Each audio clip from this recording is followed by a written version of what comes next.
So getting into today's event, 20 years ago this week, with great celebration and fanfare, the leaders of the PLO and the Israeli state met in the Rose Garden, welcomed by President Clinton, to sign an agreement that became known as the Oslo Accords, or the interim agreements and the Declaration of Principles. Those agreements were, of course, supposed to yield a Palestinian state a few years after they were signed, after a process of implementing measures and agreements. And as we know, of course, today in 2013, 20 years later, there is still no Palestinian state. The Israeli occupation persists as strongly today as perhaps it has ever been. And during this period, we have seen a tripling in the number of Israeli settlers in the very territory that was supposed to be the Palestinian state. And so we take a moment to reflect today on the past 20 years and what went wrong with the Oslo Accords and the subsequent processes that followed. Joining us today, we're very happy to have Dr. Mustafa Barghouti, who is the Secretary General of the Palestinian National Initiative. He is a physician and a member of the Palestinian Parliament. He was also candidate for president in 2005. He's an advocate for the development of Palestinian civil society and grassroots democracy, and he's also an international spokesman for the Palestinian NGO sector.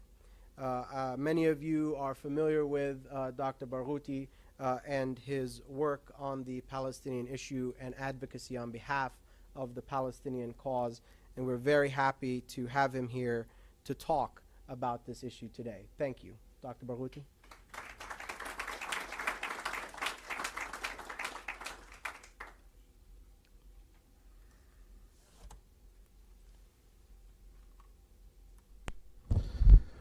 Thank you so much, Yusuf, and thank you all for coming today. I thank the center for hosting me. It's not the first time I'm here, although it's been a while since I've been here, and it's an interesting time. I think everybody is talking about Syria now, not about Oslo process, but nevertheless, it's the time, the 20th anniversary of Oslo Accords. And let me recall that there were a few occasions when I was here and we spoke.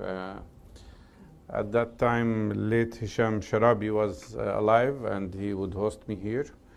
And we both had the same opinion, which is opposing what was signed then, Oslo Agreements, jointly with Haidar Abd al-Shafi, who used to be the head of the Palestinian negotiating team, and from behind of whose the agreement, the Oslo Accords and negotiations took place, from behind his back. And also Edward Said was a very prominent person who opposed also these agreements. And we had our reasons then, 20 years ago.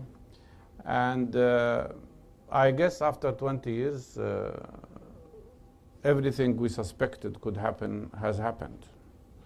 I wish I could say the opposite. I wish we were wrong, because what happened is not good for Palestinian people and it's not good for the cause of peace. But unfortunately, this what happened, and this is what we expected. And now when we look back, I think we can count a very big number of mistakes that were made. Some mistakes were noticed then, some were noticed later. But first of all, and I think the biggest problem from Palestinian perspective was that this Oslo Agreement created a very deep internal division in the Palestinian camp, a division we could not get over yet. The problem was that this division took place while we were still struggling for our freedom.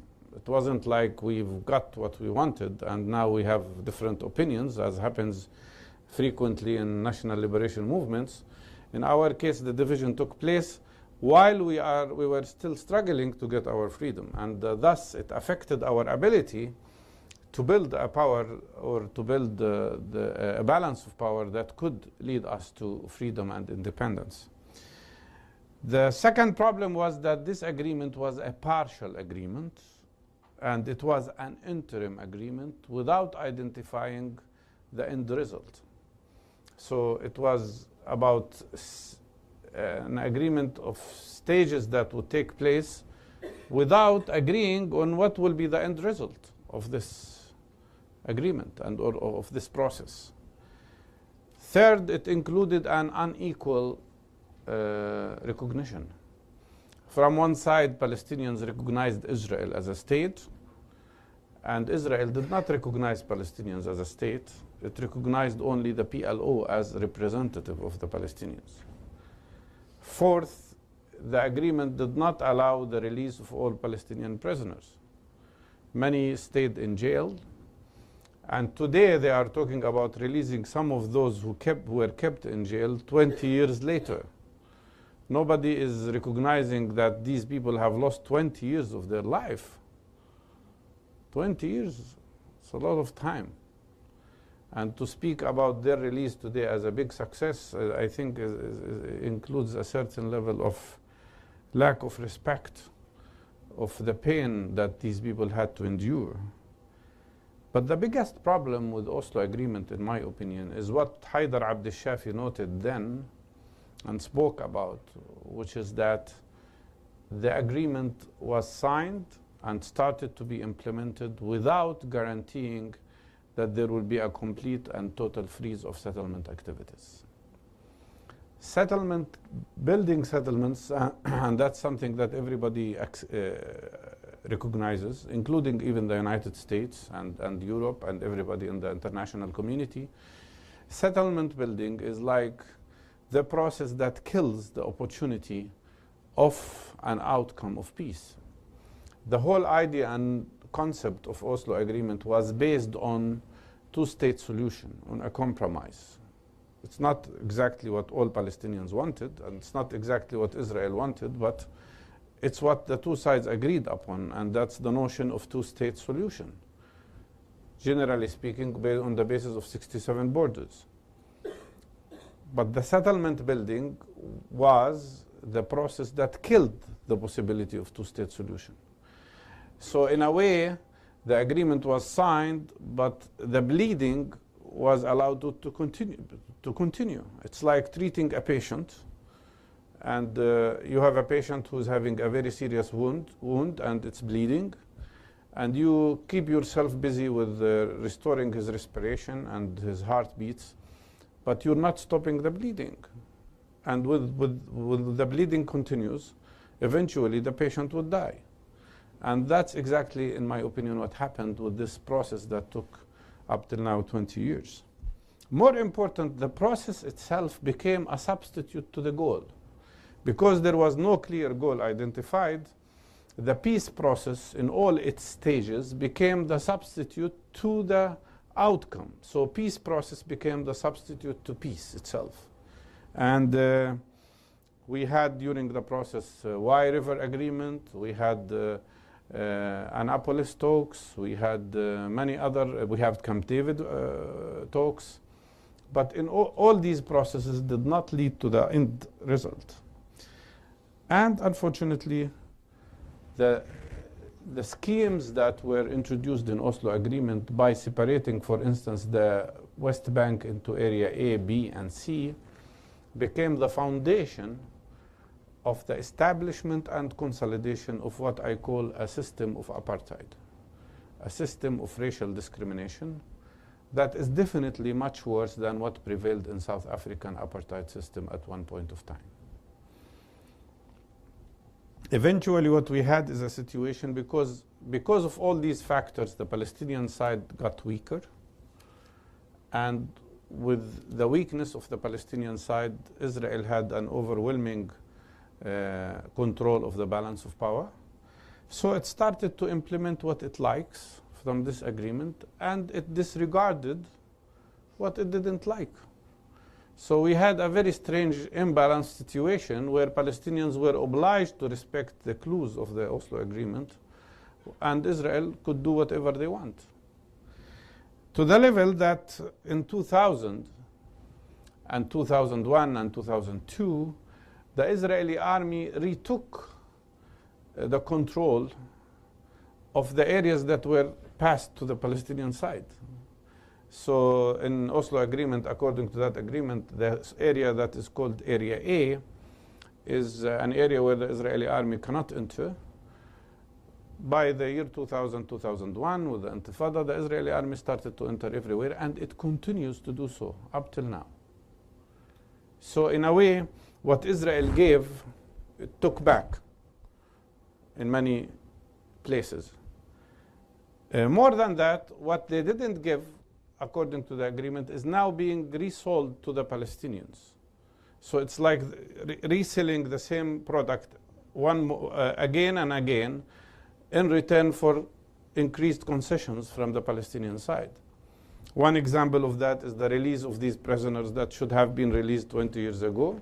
Another example is the fact that some Palestinians are calling now for bringing back the situation on the ground to what it was in September 2000. So removing all the changes that Israel has made. In a way, in my opinion, unfortunately, because of the weaknesses and flaws of this agreement, Israel had the chance to use the time to impose its own plan and impose its own program. And from that perspective, one can say, you could ask the question, was Oslo a failure or was it a success? And my answer to that would be it was both. Oslo Agreement was a great success strategically from Israeli point of view. It was a genius idea, actually, what they've done with Oslo Agreement from their perspective. But it was a huge failure from Palestinian perspective. More than that, it was a huge failure for the cause of peace. Because if you compare the situation today with what it was 20 years ago, we are further away from the possibility and potential of two-state solution.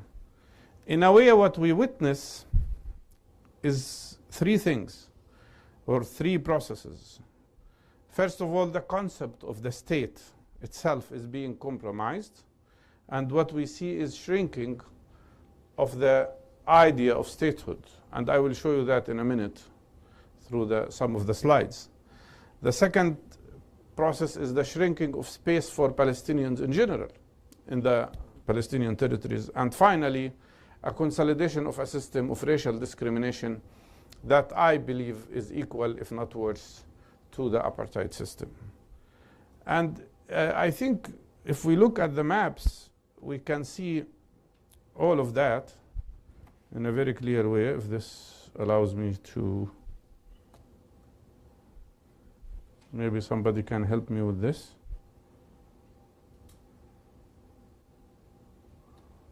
I hope it's not frozen. Okay, no, I'm sorry. As you remember, the whole concept of the idea of two-state solution was based on 1947 resolution of the United Nations partition plan. According to that, the Palestinians should have had a state in the green area representing 44% of the territory, and Israel would be on about 54%. When Palestinians agreed on the two-state solution, they practically agreed to a compromise that will give them only 22% of the land. That is the West Bank and Gaza, including East Jerusalem. When President Arafat came to Camp David, this was the map that was offered to him by Barak. It was a map without borders, a map without Jerusalem, and a map where certain settlement areas would be annexed to Israel. Later now, This is the map that Netanyahu is talking about, or some of the Netanyahu people are talking about.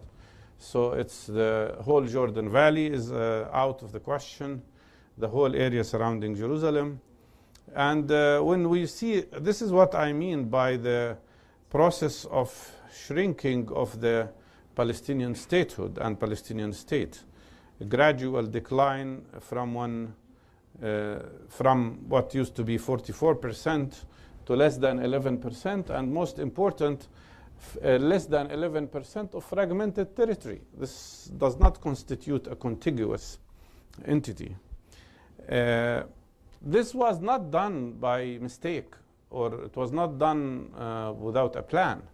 The whole process, which continued regardless of Oslo, was the application of Yigal Allon plan, which was developed in 1967 as a solution to the demographic problem.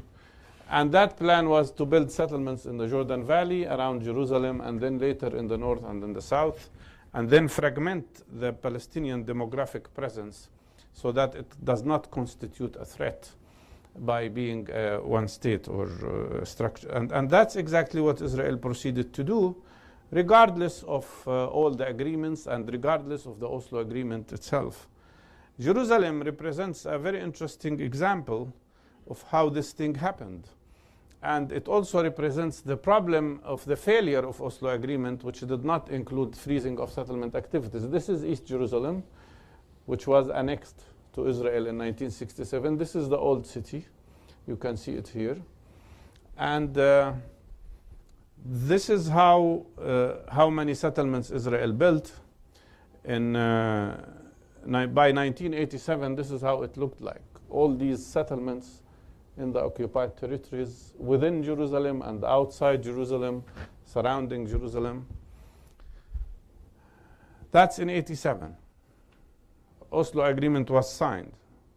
And this is what happened after Oslo Agreement. You can see now what happened to how many more settlements were built and how much the existing settlements have expanded. Practically, so if you compare, this is what it was in 87, and this is what happened by 2007. And now it's also it's even increasing more. They added to that the wall, and the wall, look, I mean, you can see here, this is the annexed area, but the wall goes beyond that to include more territory and to try to link Jerusalem and to the Jordan Valley with settlements in the Jordan Valley. And this is where the struggle is going on in the area that we call E1. So because of the insistence on allowing settlements to continue to grow, we had all these structures with bypass roads that do not allow, that are exclusive for Israelis. And we have a practical isolation of Jerusalem from the rest of the Palestinian territories. As much as we had also after Oslo Agreement, total isolation of Gaza Strip from the West Bank. And to give you an idea about what is planned for all these settlements that are surrounding Jerusalem, let me show you how many new settlement units are going to be built according to the declared plans. You can see in each of these settlements, there are plans to build more and more and more units. And that's what I mean when I describe the settlement process as the cancer that is killing the potential and possibility for peace based on two-state solution. Then, of course, Jerusalem was completely blocked. And here you can see how many checkpoints are surrounding Jerusalem today and blocking any Palestinian from entering the city or linking to it. And we are talking here about not only checkpoints that prevent people from reaching Jerusalem, but we are also talking about a number of about 650 military checkpoints all over the West Bank that prevent the freedom of movement. Of course, in Jerusalem in particular, there is a very serious process of destruction of people's houses.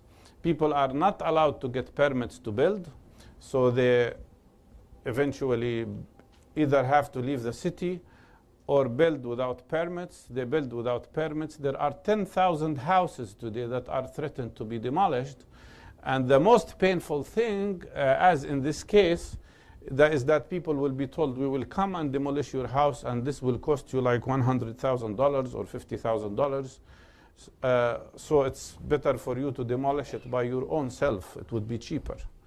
And that's what happens frequently today. Like in this case, that people build the house, and then they have to demolish the house by their own hands.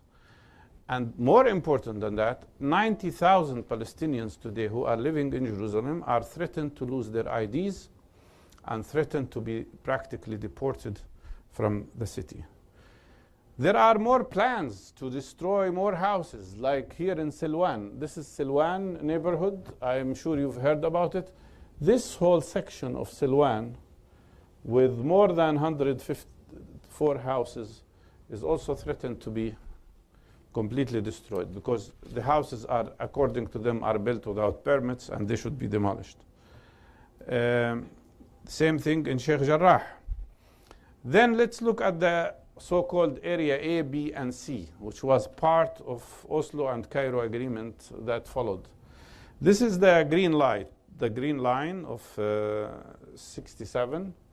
And here it's what they call Area A, where the Palestinian Authority is in charge. Don't look at the green part here. This green part is just put here by mistake. It's what they call natural reserve area. But the Palestinian Authority, in reality, exists only in these islands. That's what they call Area A.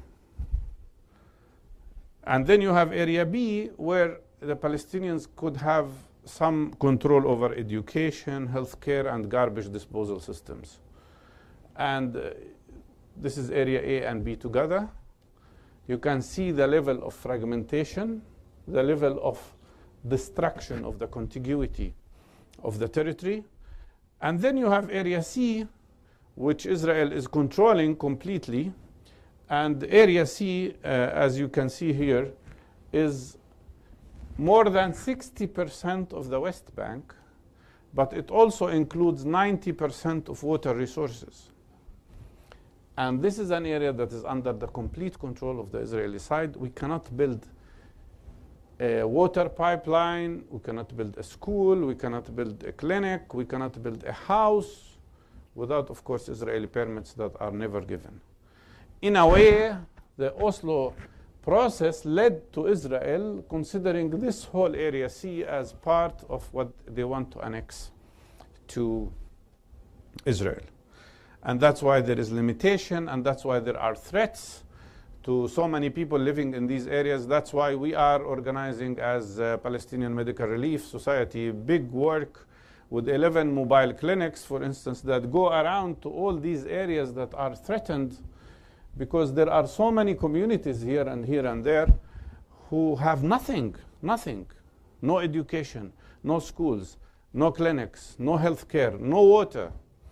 And we are now trying to conduct a huge operation to serve about 160,000 people in these areas to help them steadfast and survive, not just giving them health care, but also trying to provide them with what could sustain them in terms of water projects and so on. We consider it as part of popular grassroots resistance against this process of ethnic cleansing that is conducted against them.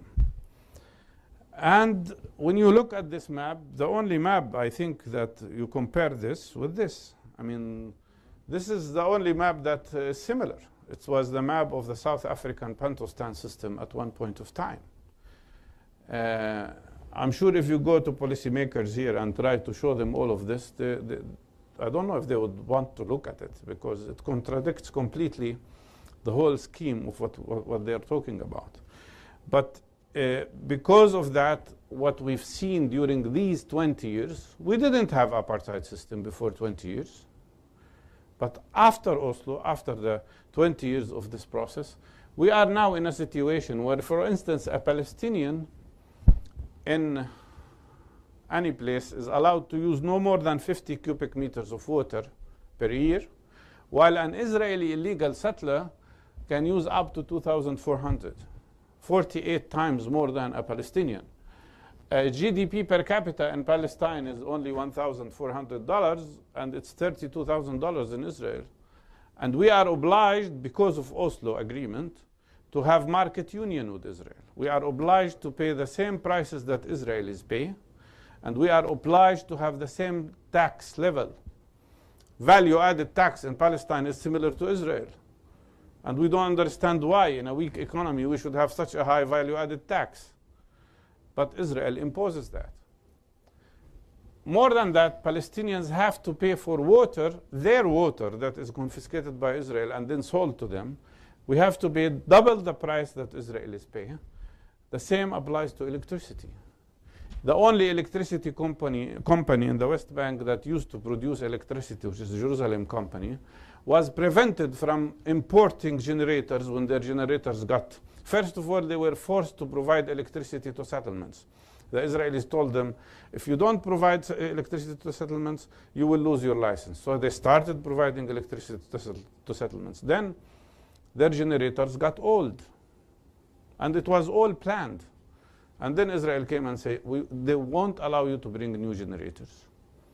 So eventually, the Arab electricity company became a dealer, a sub-dealer for Israel, buying electricity from Israel to distribute it to Palestinians at a double price. These things were not in the minds of those who concluded Oslo Agreement. And then, of course, you have the wall, which some people here still insist to call a barrier. It's a very big barrier, if you call it a barrier. It's 3 times as long and twice as high as Berlin Wall used to be. This is the image of a woman in Bethlehem. She's standing here on the roof of her 2-floor building. You can see her here. And her house is surrounded, like many houses in the area, by from 3 directions by the wall. And then she was told she cannot go to the roof of her own house because, according to the military, she would represent a threat to the wall.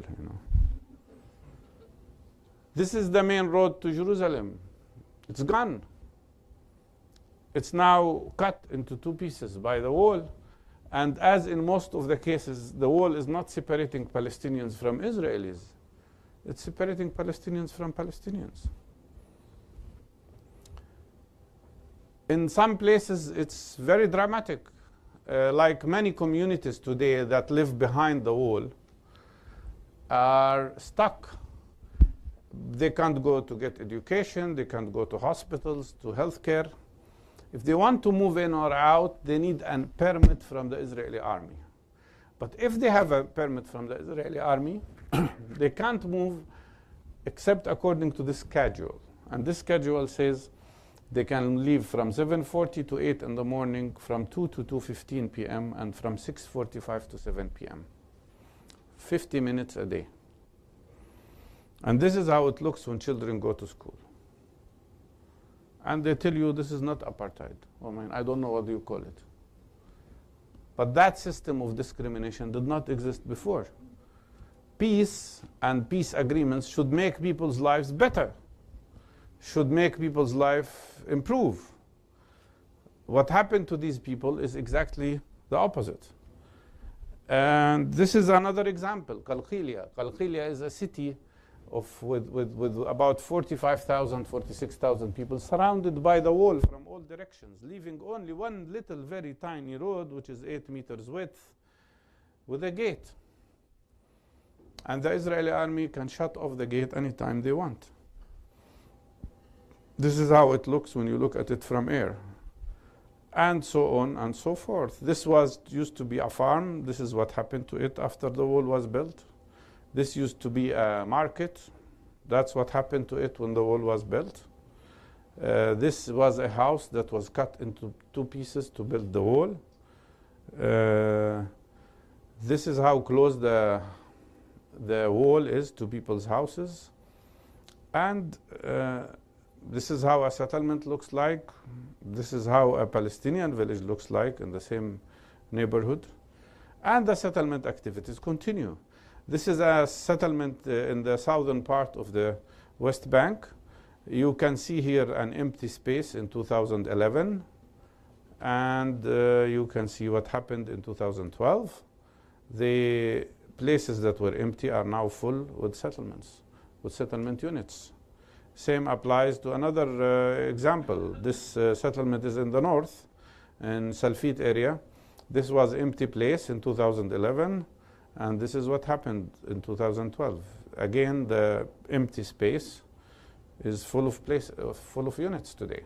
That's why we say initiating new peace negotiations without freezing the settlement activities is nothing but repetition of the same thing. It's the same thing. The patient is still bleeding, and you are caring about so many other functions, but you don't care about stopping the bleeding that will eventually kill the possibility of peace and kill the compromise. The level of confiscation and land appropriation is tremendous. This is an example. I took this one example from Bethlehem area. This is the border of the annexed Jerusalem. It took away the northern part of Bethlehem, Beit Sahur, and Beit Jala. And so all this territory was confiscated. 17% of the land of Beit Sahur, 8% of the land of Bethlehem, and 22% of Beit Jala. Then they built further the wall for security reasons, of course. But again, the wall did not stick to the borders. It went further, here, here, here. In Beit Jala, it was a disaster because it took away, again, most of their land. And you can see here the amount of land that was confiscated. The total cost of the land that was confiscated in Bethlehem area alone, and that was used for construction projects later, is about $30 billion. That gives you an idea about how they have made this whole system a profitable system. And again, the issue of land, the issue of state-owned land. This is the amount of land that used to be considered state land. When Israel occupied us, it was 700,000 dunams. Then they added to that about 900,000 dunams. And now they have a plan to add even more, additional 600,000 dunams. So this whole area becomes eligible for Israeli projects, although it's a violation of international law and a violation of international agreements. The whole process was designed. My point is, Oslo Agreement is not isolated from the original Israeli project. In a way, Oslo Agreement was an adjustment of the project and was used, the same agreement was used to conduct the project of land appropriation, land annexation, and Judaization of the Palestinian territory. And if you look at this map, that gives you an idea about if you put all the processes together. This is the separation of the territory into area A, B, and C. Then came, of course, the settlements, and then the settlement area was expanded for municipality space, as they call it. Then, of course, settlement outposts were built. Then Israeli closed military areas which Palestinians cannot enter. Then they added the Israeli military bases. Then they added the wall. The wall was a tremendous structure to confiscate more land that the other structures could not take. And then they declared additional state land. And then they built bypass roads that are exclusive for Israelis and create a system of segregation. And then, of course, settlement expansion, and then outpost expansion, and then, of course, uprooting of trees, demolishing of houses.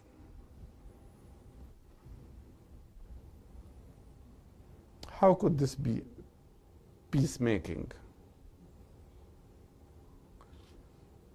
I know when people argue about Oslo, they don't like to look at facts, but you should make them look at the facts. This is the reality of what's happening on the ground. And of course, we can add to that several examples of human rights violations. But This is an example of what happens when people go to work, when they are stuck at checkpoints. This is another example of how the Israeli army conducts its operations. This was taken in Bethlehem area. I don't know if you have seen this before, but and I don't know if it will work. But basically, what you see here is the Israeli army trying to arrest somebody. They say they search the place, and they search the place by bombarding the place and then scanning it with shots, with gunshots. And then they use dogs.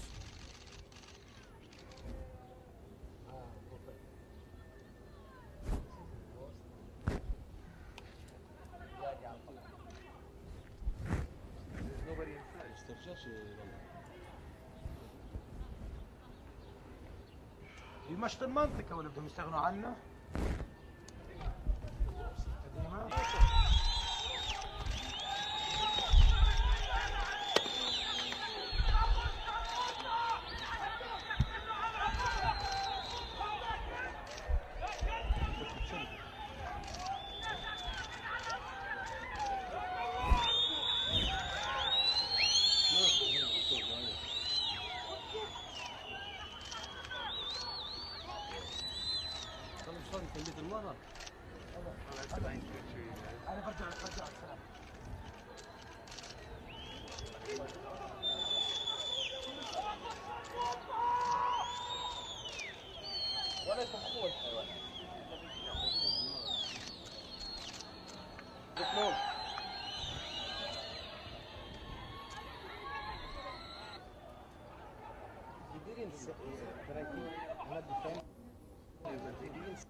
We conduct a lot of nonviolent resistance, and it's a growing movement. It's not easy, but we are trying our best.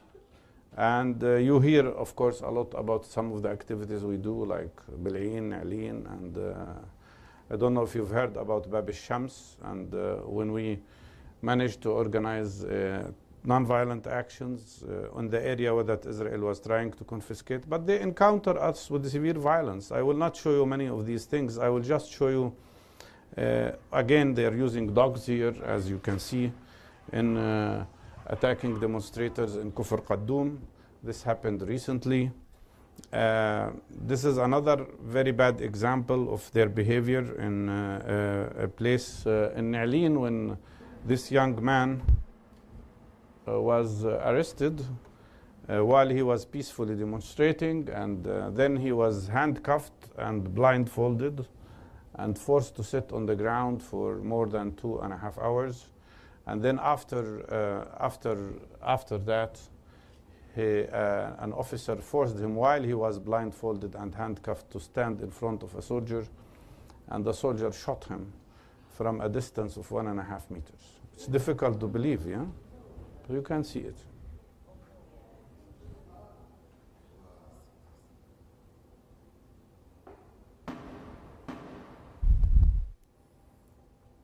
Did you ever see any of that on American TV? I guess not. But this is the last thing I want to show you. It's how they deal with even internationals who come to demonstrate with us peacefully. These guys were just riding bicycles in a segregated road. Look how he will do to this Danish guy.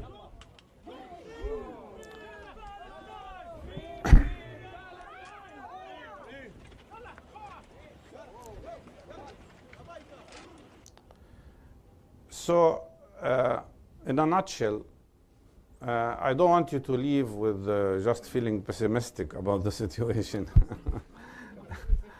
I know I gave you lots of tough things today, but let's be honest with each other.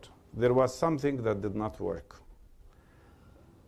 As I think it was Einstein who said that, but some reports say that he never said that. I don't know, but it's a good saying. It says that insanity is to keep repeating and keep doing the same thing over and over again and expect different results. So if we keep negotiating while settlements continue to be built, and these activities and human rights violations are allowed to continue, and the information and knowledge is hidden from people like the people of the United States, then of course the result will be the same, and maybe even worse. So that's why there should be an alternative, and the alternative, in my opinion, is through what I believe in, which is the growth of popular nonviolent resistance, which I am very proud to be part of. It's through strong actions against Israeli policies, including boycott actions that are becoming very serious now with recent European decisions, and through bringing knowledge, information to the people, here especially of the United States. It's very important for people to know the reality and the truth about what's happening here, because public opinion matters. It does matter. Look at what's happening with the Syrian issue today. You think they would attack? I don't think so. I'm not sure. I can't tell you. They might attack, but I think there is a growing opposition, and the public opinion is making a difference. And the congressman has to take into consideration the opinion of the people. So, in my opinion, knowledge makes a difference, information makes a difference, lobbying makes a difference, and working with people makes a difference. Thank you so much.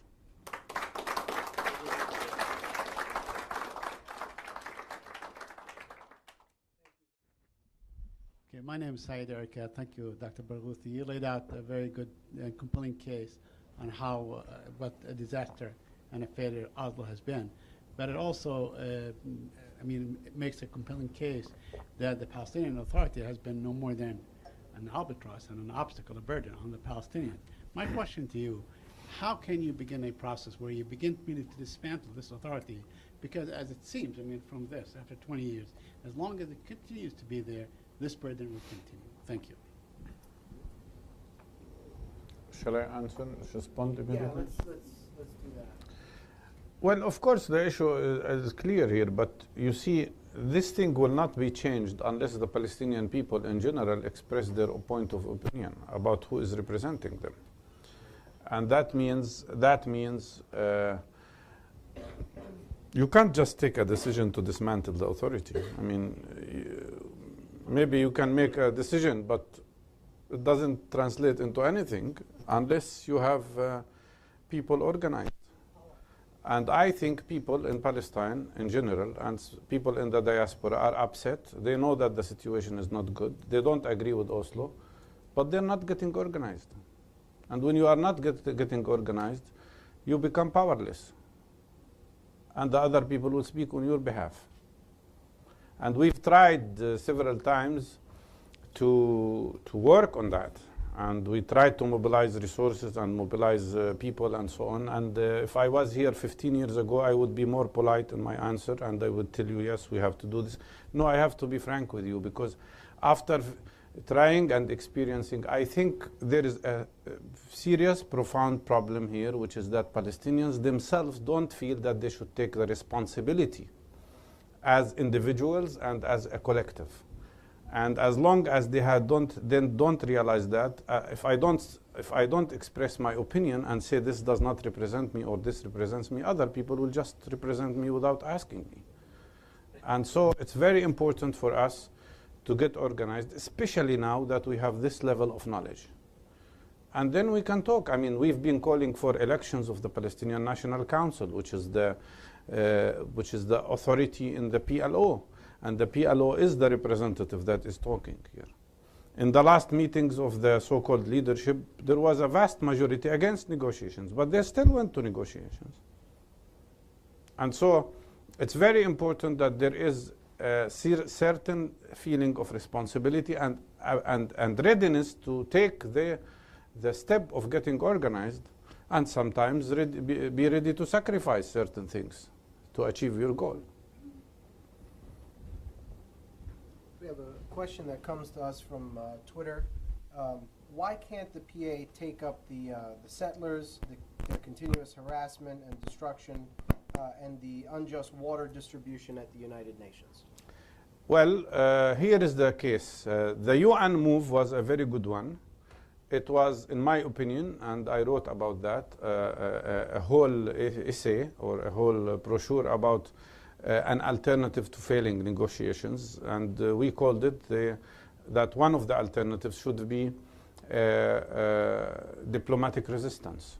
And I call the actions in the UN as acts of nonviolent diplomatic resistance. Alone, they are not going to work. They have to be combined with popular resistance on the ground. But they are effective. And going to the UN was one of the best things that could be done. And we've seen how this crystallized huge support from the public, because we finally could go to the international bodies and put them in front of their responsibilities. And the plan was that the vote in the General Assembly will only be the first step. We had a full plan. I was part of the committee that prepared that plan.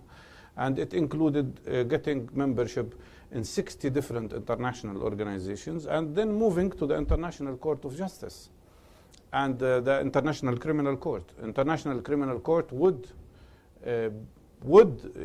be able to look into the settlement issue and make a decision about it being an international crime.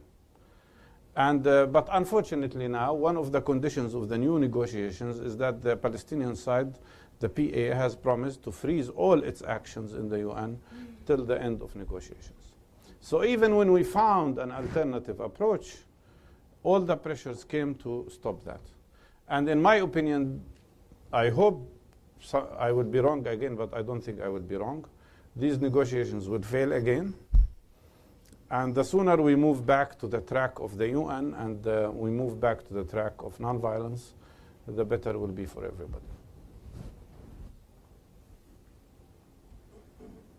Just wait one moment for the microphone. And go ahead. Thank you very much, Dr. Barghouti. Your presentation was one of the most effective and graphic that I have seen about the nature of the Israeli occupation. And in that connection, I'm wondering what you and organizations that are sympathetic to the Palestinian cause in the United States are doing to make the greater American public aware of the situation, because here, in essentially, you're preaching to the choir. That's not good enough. Thank you. It's a good point. But you see, I can't do it myself. The choir has to do it, to reach out. So I even, because this presentation was found to be effective by many people, I even made the effort and spent a lot of time and energy and money even on making it a DVD that is available and you can have it. And it's in English with subtitles in French and Spanish and Italian. And we're working on one with German subtitles. And if you want to have it, you can have it and try to use it. Yes, we can, if you like, you can buy it. We'd like to raise some funds to cover the cost. But this is something we did. And but you see, it needs here people to work on the matter. In the United States and in other places. Yeah. If I could follow up briefly, will you also be speaking with church groups and other organizations in the United States and possibly with staff of the Congress and maybe even members? And the media? I've made a presentation similar to this in the Congress, which was attended by about 16 congressmen and women. And I spoke in Atlanta, I spoke in Michigan, I spoke in Detroit, I spoke in New York, I spoke in San Francisco, in Stanford University. And yesterday I spoke in a conference organized by the Catholic bishops. And I'm ready to come anytime you want and speak to anybody, but I am alone is not enough. What we need is a network, and what we need is people like yourself here in the States. Maybe this center can play a very important role in this regard, to spread the word and do it systematically. The biggest problem we face is the media, because you see, one program on TV is worth 100 presentations like this, because so many people would see it. I remember the best success I've ever had was when after talking to church groups, I was invited to speak at Jon Stewart Daily Show. And that was the best I think any Palestinian ever achieved so far in the media. And it was very effective, you know. It was really very effective. But we need more of that. We need to have ourselves present on TV shows, and TV is very powerful, you know. If you can help with that, whether for me or any other, and there are many Palestinians who are good speakers, if you can help with that, that would be great. The whole idea of appearing on Jon Stewart's show started with one man who attended the church meeting and worked for it. And it worked. Yeah. Let's go here and then over here, and we'll come back across.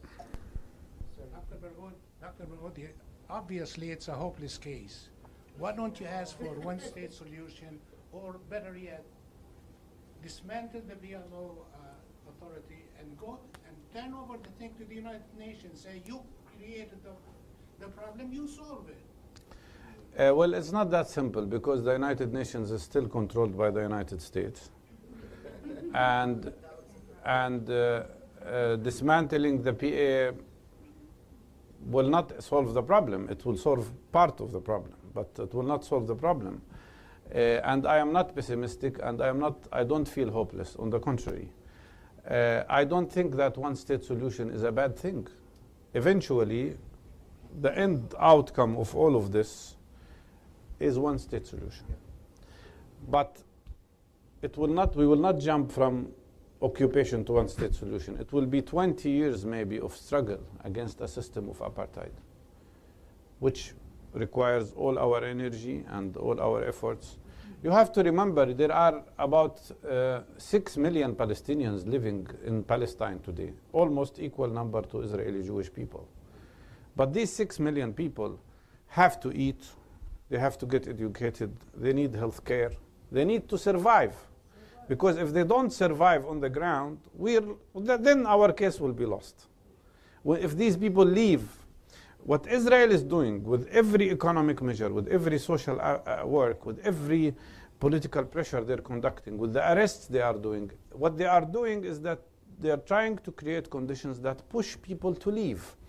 And when you have I know they spoke a lot about institution building and economic development. Today, the rate of unemployment in Palestine is the 5th highest in the world, and it is 75% among educated young people. That's what worries me. And if these young people leave to the Gulf or to the States or to Australia, we are lost then. That's where you have to think about also what can you do to keep the life of these people on the ground, to keep them on, to have them survive. Because the Palestinian cause will not stay alive if Palestinians are successful in Australia or the United States. It will stay alive if we are there, if we are successful there on the ground. And that's why we have to think also in this manner. We have to think about how can we resist these bad solutions, at the same time help people steadfast and stay on the ground, and then organize the best possible nonviolent resistance that can be effective. Okay, as we're coming down on time, I think what we'll do is we'll take 3 more questions and perhaps have Dr. Barghouti try to answer them Together? so we can accommodate as many hands as possible. In the back first, and then we'll go here, and ma'am. Yeah. Over here. Yeah, I am Amal David from ADC office. I had a chance to converse with non-Arabs who address the situation as, look at you Arabs killing each other, زي الوحوش. You are vicious, you are bloodthirsty, look what's going on in Egypt and in, of course, Syria and Iraq. And what do you expect Israel, a poor country trying to survive? My question is leading, what's the impact of what's going on in the Arab world, especially Syria, on us as Palestinians and the Palestinian issue? And let's go here, and then we'll come across, and we'll try to get an answer to those questions. So, no, right here. Well, a generally aware public would be a great thing. I'm not sure the American public is unaware, by the way. Not unaware. No. I think there's been a lot of education here. But do you have a strategy for getting votes in the Congress? I mean, that's crucial. You try. Okay. And then over here, and then we'll try to get a response.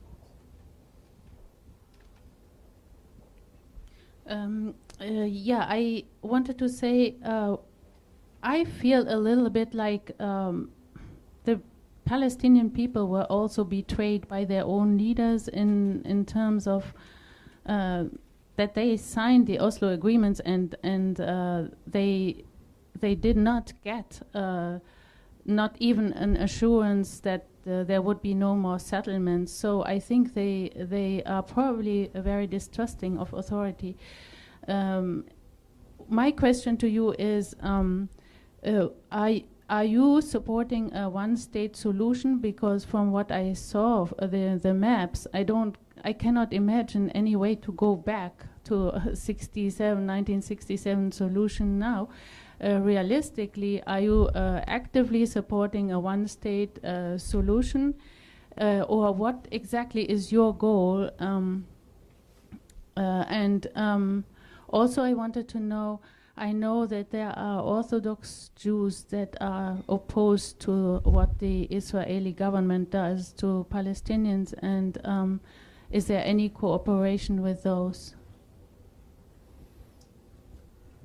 Last question, I think I have one here.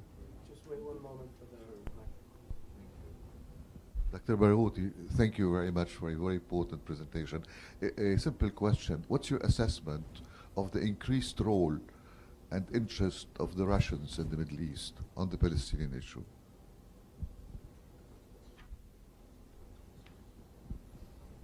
Okay. So that's it. I feel sorry about you, so maybe you want to ask the question, yeah. I'm sorry to violate your... Yeah.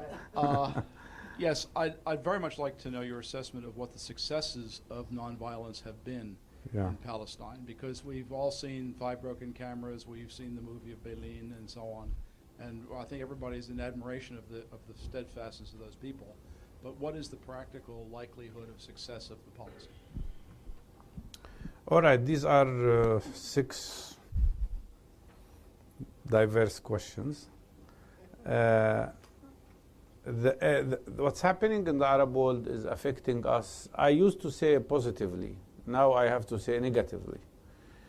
I used to think that with the rise of the popular movements and the movement towards democracy, we would be forgotten for a while, but it's worth it, because eventually a democratic Arab country would be more supportive to Palestinians, because a democratic government in any country will have to respond to the feelings of its own people.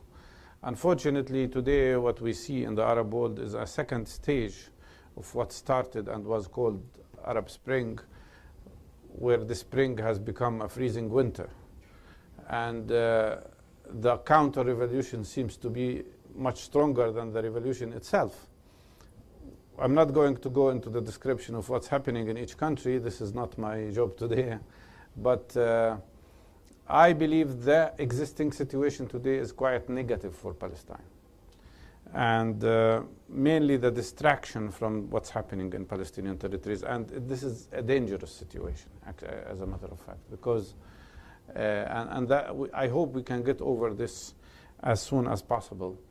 But what they tell you about the Arabs and so on, of course, this is the outcome of years of authoritarian systems, of years of lack of democracy, of years of tribalism and dictatorships and authoritarian structures. And those who are blaming you should also blame themselves, because they supported these regimes for a very long time. You know, we all know that, and they still support many regimes of that nature today.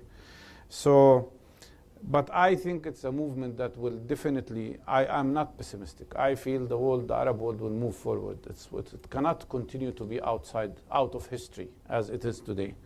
And I think what happened in Latin America eventually will find its way in the Arab territories, in the Arab countries. And this will bring with itself, I hope, and I believe, more support to Palestinian cause. If the American public is aware, I am not sure about that. I don't think so. I think parts of the American public are aware. But I think maybe there is more awareness today than there was 20 years ago, maybe. Maybe I cannot disagree with that. But I still think there is, in general, ignorance, lack of knowledge, wrong perceptions. And I can tell you, in the media, the Israeli narrative is overwhelmingly dominating.